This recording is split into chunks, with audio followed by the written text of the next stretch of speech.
Today we're cleaning out the shed and I'm gonna set up my espresso machine.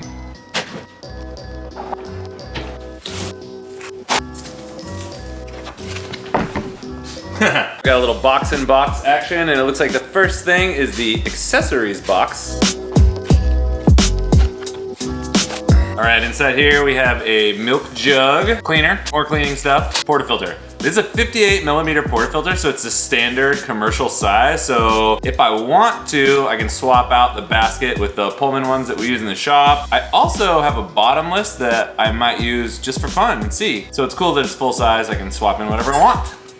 Single basket that I will never use, or will I? Rubber back flush pad. It's like the disc that you put in the bottom of the portafilter. I'll probably just grab a blind screen from the cafe and bring that home. Knockbox. I'm supposed to tip it over and pull it out. Popper. It's gonna live in this corner of the kitchen. I took the mixer downstairs because we don't really use it that much anymore. When I was in LA, we had a little contest, and the winning team of the contest all got to pick whatever espresso machine they wanted to take home. The reason I picked this one is because it's the most different than the ones in the cafe. It's got a built-in grinder, it's an auto tamper, and it's got automatic steaming. So I just want to see what it's capable of, because I already know what it feels like to use commercial machines on the regular. So what does it feel like to be a home barista with not a ton of skill necessarily? Can you get really good coffee without needing to know a ton? It's basically perfect.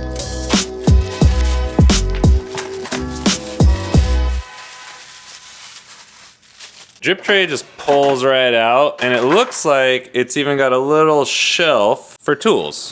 So this is where you could put all your cleaning supplies and all your other little doodads. Not know that it had this. It's got wheels, so you could pop it up and then roll it around the counter. Okay, this is where you fill it, but apparently there are some things to remove from the tank before this happens.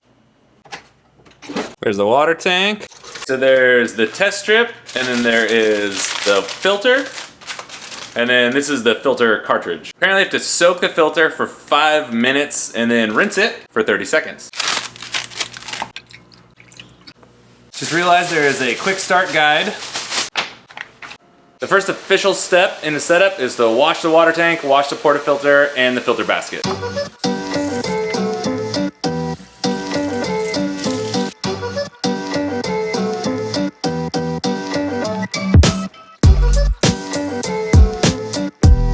Tank holds 84 ounces, but you can also fill it from the front too, which is kind of cool, so you don't have to take the tank out every time.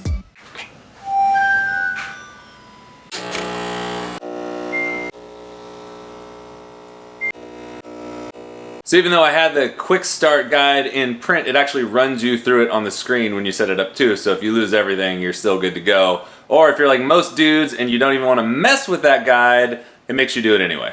To test for water hardness, you want to dip the strip in for about a second and then let it sit for a minute, and then you match the colors to what's going on the screen here. As I knew, my water's super hard. Santa Cruz is notoriously hard water. If you're making coffee in the cafe, you have to RO it if you want to get anything close to quality, or if you don't want your machine to be eaten up by scale in 0 time flat. Once you've gotten through all the water stuff, it'll prompt you to purge the system, so make sure you put the drip tray in place before you do it, or you're gonna get water everywhere.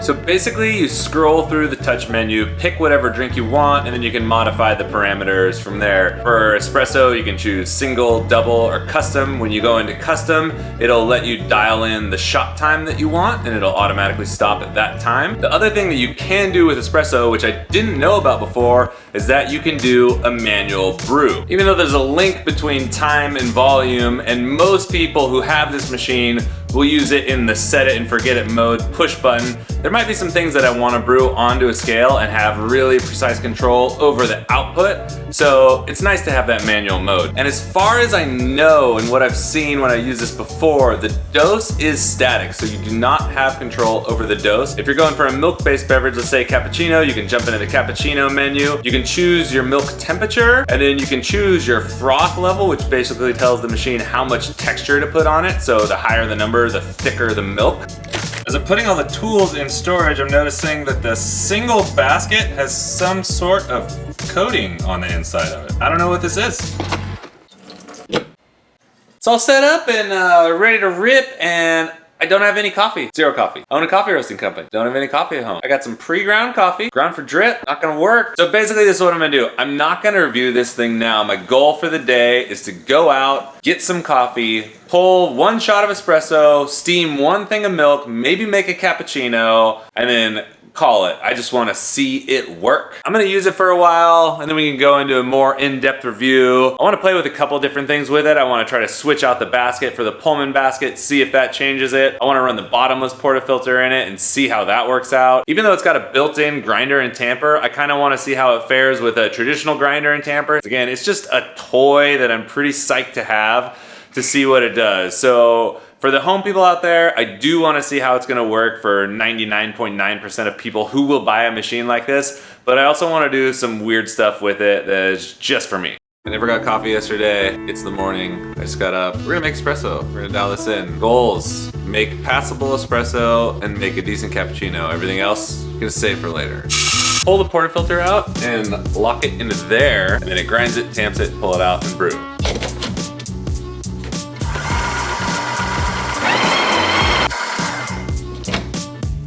Judging by the way that sounded and looked, I think I have the grind setting way too fine, so we're gonna brew it and see.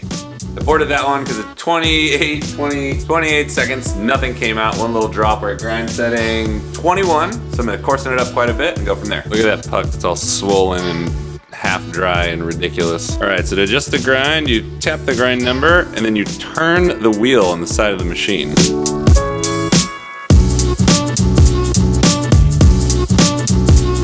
Yeah, second try gave me 16 grams out in about 30 seconds. Still too small. Getting closer, I'm gonna taste it. It's a little under extracted. Tasted good, but it had that little bit of a sour taste that you get when coffee is brewed with water that's too cool. So I upped the brew temperature. At the shop, we programmed the boilers for the Stratas at 204. This gives us 200 at the group head, but it's a saturated group head. Everything's really warm. It's on all the time. It's pumping a lot of water through it, so it retains heat. So this might want to be a little bit hotter just to get to that level.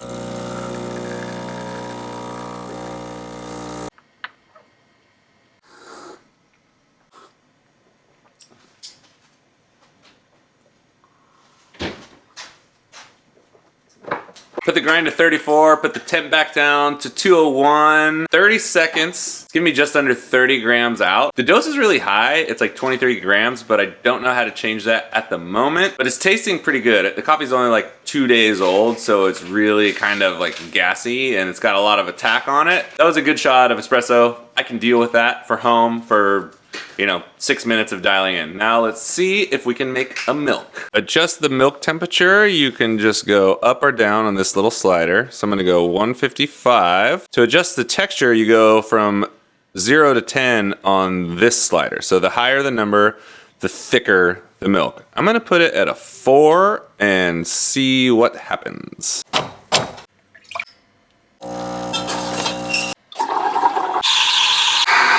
Auto purge.